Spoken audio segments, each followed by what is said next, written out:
Hello दोस्तों, नमस्कार। RJ Hindi कहानी में आपका बहुत बहुत स्वागत है। दोस्तों, कहानी का पूरा आनंद लेने के लिए वीडियो को लास्ट तक देखें। अगर कहानी पसंद आए तो कृपया चैनल को जरूर सब्सक्राइब करें और वीडियो को लाइक करें। तो दोस्तों चलिए शुरू करते हैं।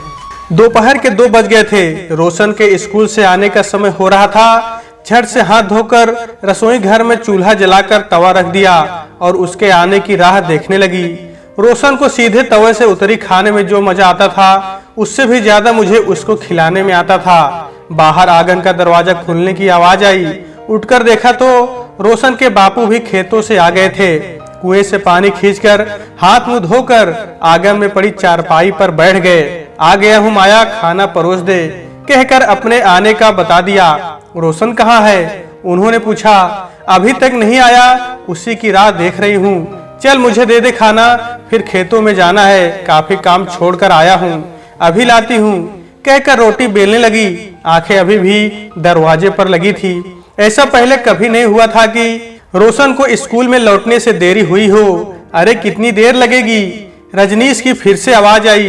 बस रोशन की राह देख रही हूँ, आ जाए फिर इकट्ठे खाना परोसती हूँ। अच्छा, जब तक तेरा छोरा नहीं आएगा तब तक मुझे खाना नहीं मिलेगा क्या? गुस्से में रजनीश की आवाज सुनाई दी। नहीं नहीं, बस ला रही हूँ। जल्दी से तवे पर रोटी डाली। थाली में प्याज, हरी मिर्च, साग गुड़ रोटी रख कर उसे दी। लस्सी नहीं बनाई आज तूने? बनाई है, बस ला रही हूँ। जल्दी से गिलास में लस्सी डालकर रजनीश को पकड़ा दी। इतनी देर क्यों लगा दी रोशन ने?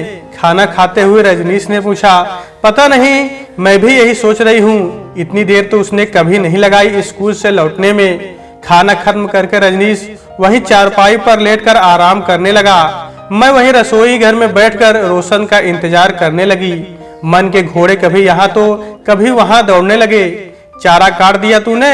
लेटे लेटे रजनीश ने आवाज लगाई। नहीं, अभी नहीं काटा, टाइम ही नहीं मिला। क्या कर रही थी सुबह से? 2 जन का खाना तो बनाना होता है तुझे। बस शुरू हो गया सारे दिन का हिसाब लेने का। सुबह से उठकर 1 मिनट का तो चैन लिया नहीं मैंने। अब इनको गिनवाऊं क्या क्या किया है। चाह कर भी नहीं के पाई। जानती थी ये सब सुनना उनके बस की बात नहीं है। घर के काम उसकी गिनती में आते ही नहीं। क्या बड़बड़ कर रही है? देख रहा हूँ जमान बहुत ज्यादा चलने लगी है तेरी। कुछ भी पूछो तो चरचर करने लगती है। ठीक ठाक कर ले अपना चलन, मुझसे ना बर्दाश्त होगा ये सब। वहीं चारपाई पर बैठा बैठा गुस्से में बुड़बुड़ाने लगा। अरे कहाँ रह गया छोरे?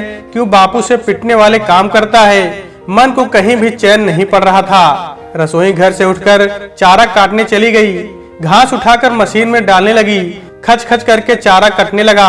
ध्यान कभी रोशन की तरफ तो कभी सासू माँ की तरफ जा रहा था। मुझे आज भी वो दिन भूले नहीं भूलते।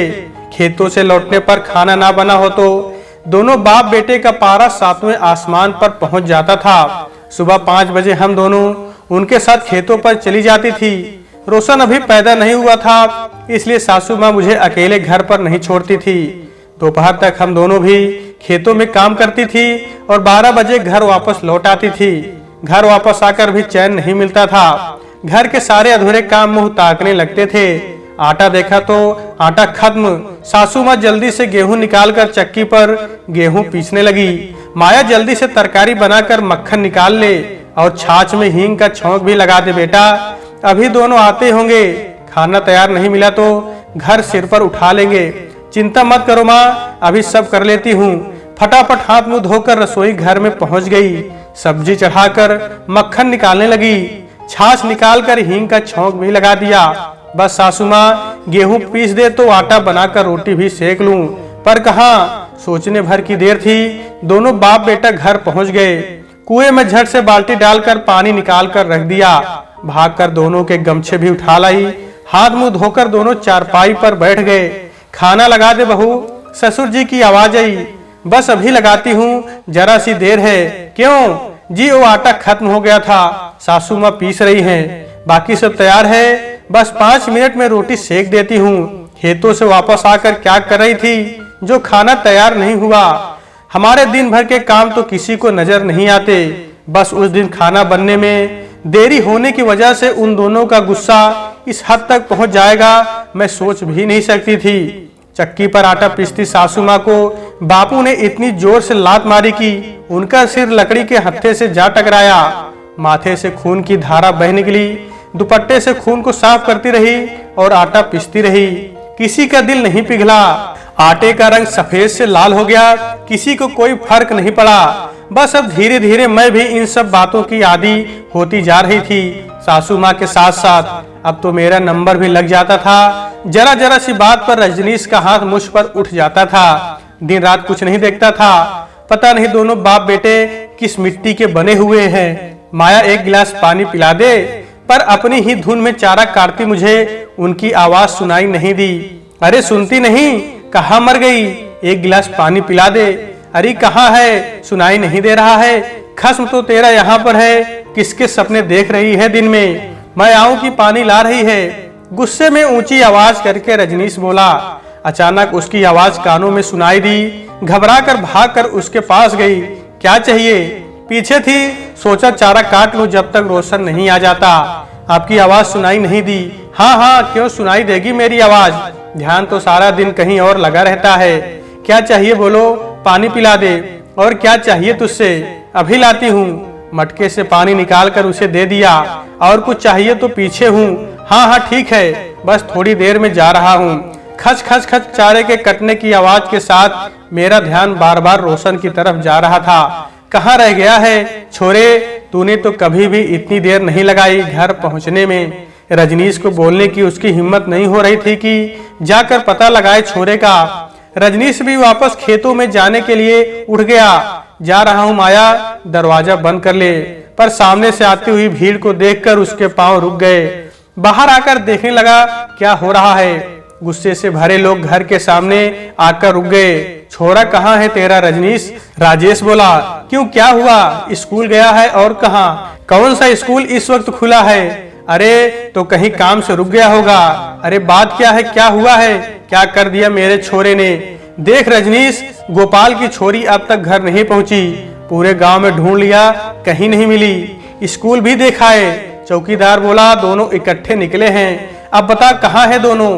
अरे मुझे नहीं पता, छोरा तो अभी तक घर ही नहीं पहुंचा।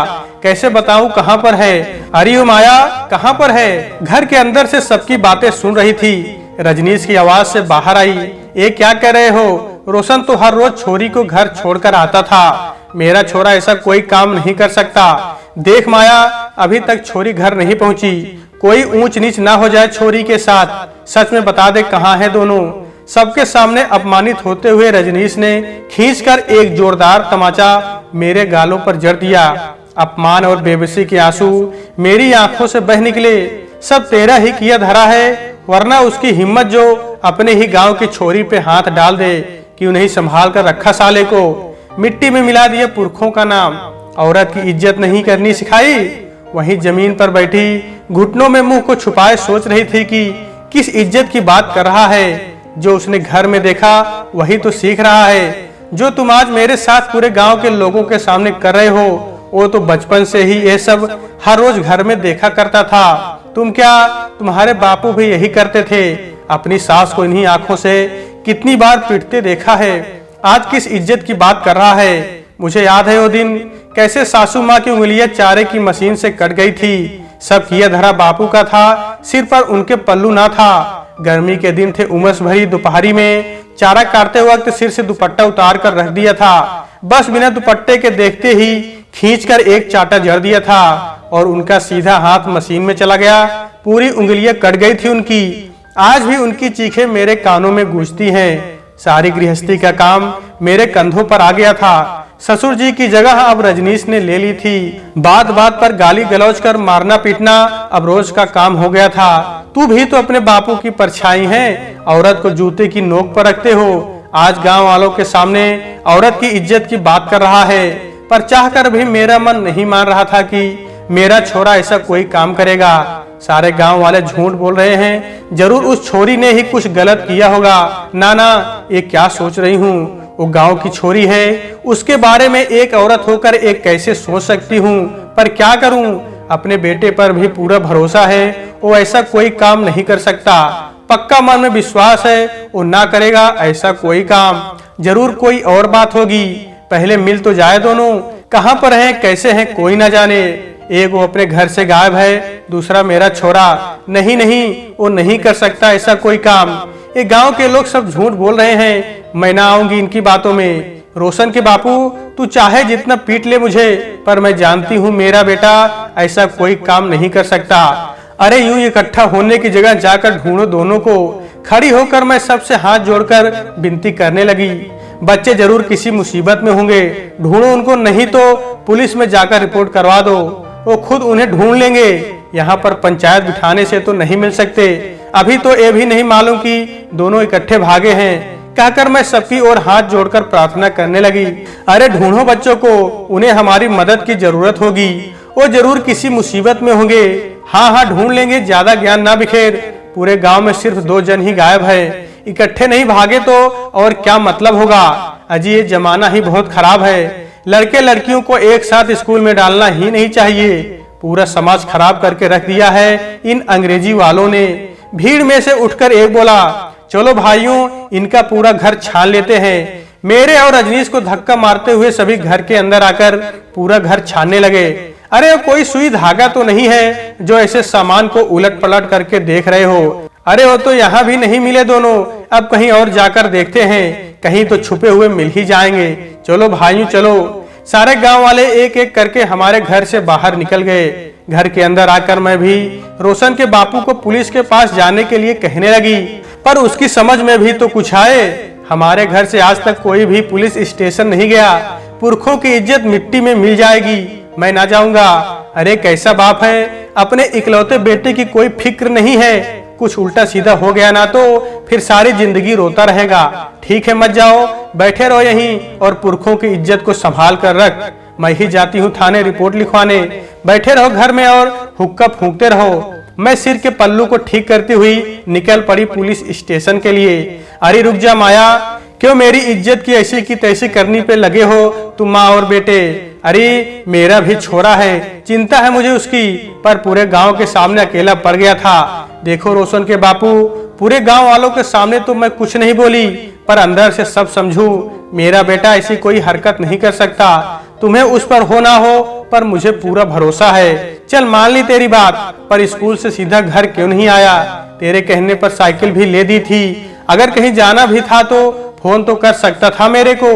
तू अपनी ममता के कारण अंधी हो रही है, उस छोरी के साथ नहीं होगा तो फिर कहाँ होगा बता। देखो अभी तो मुझे कुछ ना मालूम क्या हुआ उसके साथ, वो तो तभी मालूम पड़ेगा ना जब वो मिल जाएगा। तब तक बेमतलब इल्जाम मत लगाओ उस पर। वाह रे तेरी ममता। हाँ झटक कर रजनीश मेरे साथ पुलिस स्टेशन को चल पड़ा। अभी आधे रास्ते भी नहीं पहुंचे थे कि सामने से सलोनी सारे गांव वालों के साथ आती दिखाई दी। हम दोनों की जान में जान आई उसको देखकर। भागकर हम उसके पास गए। क्या हुआ छोरी, कहाँ थी अब तक? तू अकेली क्यों है? रोशन कहाँ है? वो इतनी घबराई हुई थी कि उसके मुंह से आवाज ही नहीं निकल रही थी। बोल छोरी क्या हुआ? दोनों इकट्ठे थे। और वो कहाँ है बता रही छोरी, क्या हुआ तेरे साथ? मेरा छोरा तो ठीक है ना, कुछ तो बोल सलोनी। पर वो इतनी सहमी हुई थी कि मेरी किसी भी बात का जवाब नहीं दे रही थी। तभी पीछे से पुलिस वालों की गाड़ियों की आवाजें आती सुनाई दी। हम सब सड़क के एक तरफ होकर खड़े हो गए। गाड़ी से एक इंस्पेक्टर उतर कर बोला, रोशन के घर से कोई है यहाँ पर? हम दोनों ने हाथ जोड़कर कहा, वो हमारा बेटा है। देखिए आपके लड़के ने जो आज बहादुरी दिखाई है, उसकी मिसालें लोग सालों तक देते रहेंगे। मेरे और रजनीश के चेहरे पर एक रंग आ रहा था और एक रंग जा रहा था। एक अनजान डर ने हमें अपने साए में ले लिया था। खून ने नसों में बहना बंद कर दिया। मेरा सारा शरीर ठंडा पड़ता जा रहा था, टांगे भय से कांप रही थी। मैंने कसकर रजनीश की बाहों को पकड़ लिया। मेरे इकलौते बेटे के बारे में क्या कहने जा रहे हैं? मुझे नहीं सुननी थी इनकी बातें। दोनों हाथों से कानों को बंद कर दिया। इनकी कोई भी बात मेरे कानों में ना जाए। मेरा बच्चा बस ठीक हो और कुछ नहीं चाहिए। बस ये बोल दे वो ठीक है। रजनीश को भी बोल दूंगी, तुझे उसकी कसम, जो अब कभी हाथ उठाया उस पर, जितना गुस्सा करना हो पीटना हो मुझे कर लेना, पर मेरे बेटे की ओर आंख भी उठाकर ना देखना। माँ का दिल है, नहीं सहन कर सकती जब तू उसे पीटता है। कह देना अब कुछ नहीं कहेगा, बोलना कुछ नहीं कहेगा अब उसे। उसकी बाहों को जोर जोर से हिलाकर बोलने लगी, हाँ हाँ नहीं बोलूंगा, बस एक बार घर सही सलामत आ जाए। कुछ नहीं कहूंगा उसे भी और तुझे भी। घबरा मत, कुछ नहीं होगा, हिम्मत रख माया, सुन तो इंस्पेक्टर क्या कह रहे हैं। चाहते थे कि उस इंस्पेक्टर की आवाज हमारे कानों के अंदर ना जाए।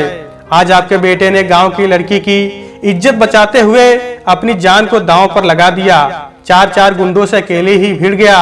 आपके बच्चे ने सलोनी को तो बचा लिया, पर आखिर में भागते हुए एक गुंडे ने उस पर गोली चला दी, जो उसके कंधे को चीरती हुई निकल गई। और आपका बेटा इस समय अस्पताल में अपनी जिंदगी और मौत की जंग लड़ रहा है। इज्जत इज्जत इज्जत, ये शब्द मेरे कानों में ऐसे जा रहे थे मानो कोई पिघला हुआ शीशा मेरे कानों में उड़ेल रहा हो। हाय रे मेरी किस्मत, देख रजनीश, मेरे बच्चे ने तेरे पुरखों की इज्जत पर 4 चांद लगा दिए।